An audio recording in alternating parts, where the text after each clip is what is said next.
Орой минь би яагаад сууг нийчвэ? Дүнгийн гэж бодлоо. Яагаад нийцсэн болоо? Тэгэхдээ яг зүгээр сонирхолтой санагдал нийсэн юм болов эсвэл одоо миний хэрэггүй хосын яриаг бас хүн сонсвол гоё гэж утсан юм болов яг яагаад нийснээ сайн мэддэггүй. Ямар ч байсан гэсэн зүгээр л нойр өрөхгүй байж байгаа. Нэг мэдсэн чинь сууг нийчдэг юм байна ерөөсөө. Тэг хүний амьдрал их сони юм уу? Би бүр өмнө ерөөсөө ч нөгөө нэг юм сувг муугтай болъё гэж бодож байгаагүй байхгүй. Тэгснээ зүгээр сая зүгээр ингэ явж байгаа л сууг нийчлээ.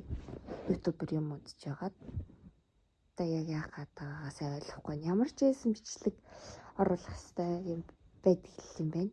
Тийм болохоор эхний маань бичлэг маань жоохон уйтгартай байж бас магадгүй. Угаасаа жоохон уйтгартай л та одоо энэ хоолой молоноос сонсоод ойлгомжтой байгаа.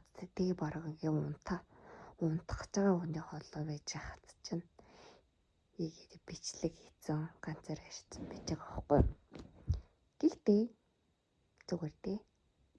Тэгэл хүн сонсохгүй аагаал сонсон л үз тийм ээ.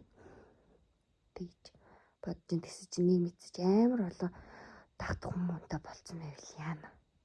Тэгвэл одоо юу ярина юу бичнэ тий. Одоо тийм болохын төлөө явах хэрэгтэй юм болов уу явах ёсгүй юм болов. Би яг ингээд яг энэ мэтчлээ ингээ ганцаараа яриад байдаг. Магадгүй сэдв олтоод одоо гоё сэдв болтох юм бол бас ганцаараа гоё сэдвийн талаар ганцаараа өөртөө гоё ярина. Тэрийг бас хуваалцж байна. Баяртай.